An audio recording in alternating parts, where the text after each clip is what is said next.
Bhuvanagiri MP Chamala Kiran Kumar Reddy, Khairatabad DCC అధ్యక్షుడు రోహిన్ రెడ్డి మధ్య tug of war నడుస్తోంది. పీసీసీలో వర్కింగ్ ప్రెసిడెంట్ పోస్ట్ పై ఇద్దరు నేతలు సై అంటే సై అంటున్నారు. ఇద్దరు నేతలు కూడా సీఎం రేవంత్ కు అత్యంత సన్నిహితులు కావడంతో ఎటూ తేల్చుకోలేకపోతున్నారు. ఒకరికి ఓకే చెబితే మరొకరు నొచ్చుకుంటారని సీఎం సైలెంట్ గా ఉన్నట్లు తెలుస్తోంది.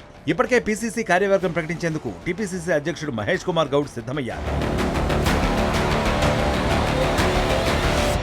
అయితే కొత్త కార్యవర్గంలో 3 పీసీసీ వర్కింగ్ ప్రెసిడెంట్ పోస్టులు ఉంచాలని పార్టీ ఇప్పటికే నిర్ణయించింది. అందులో ఒకటి ఎస్సీకి, మరొకటి ఎస్టీకి ఖరారు చేశారు. ఇక మూడవది రెడ్డి సామాజిక వర్గానికి ఇవ్వాలని నిర్ణయించారు. దీనికోసం ఎంపీ చామల కిరణ్ కుమార్ రెడ్డి ఎప్పటినుంచో ఎదురు చూస్తున్నారు. ఇదే విషయాన్ని సీఎం రేవంత్ రెడ్డికి కూడా తెలిపారు. మొదట్లో సీఎం రేవంత్ చామలకు ఓకే అనేశారు. పీసీసీ వర్కింగ్ ప్రెసిడెంట్ పోస్టుల్లో ఒకటి చామలకే పక్కా అంటూ పార్టీలో కూడా ప్రచారం జరిగింది. అయితే చివర్లో రోహిన్ రెడ్డి ఎంటర్ అయ్యారు. నిత్యం సీఎం రేవంత్ పక్కనే ఉండే ఖైరతాబాద్ డీసీసీ ప్రెసిడెంట్ ఇప్పుడు పీసీసీలో వర్కింగ్ ప్రెసిడెంట్ పదవిపై పట్టుపడుతున్నారు. వర్కింగ్ ప్రెసిడెంట్ పోస్టుల్లో మూడోది దక్కించుకునేది సీఎం సన్నిహితులో ఎవరనేది ఇప్పుడు పీసీసీలో చర్చనీయాంశంగా మారింది. చామల ఎంపీగా ఉన్నారు. సీఎంకు సన్నిహితుడనే ముద్ర ఉంది. రోహిన్ సీఎంను వెన్నంటే ఉంటారు.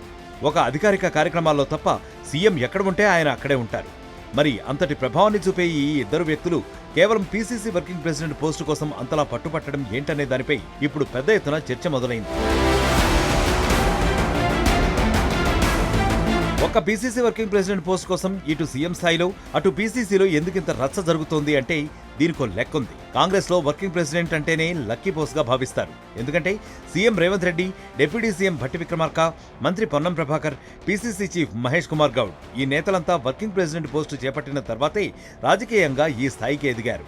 అందుకే ఈ పోస్టు కోసం చామల కిరణ్, రోహిన్ల మధ్య టగ్ ఆఫ్ వార్ నడుస్తోంది.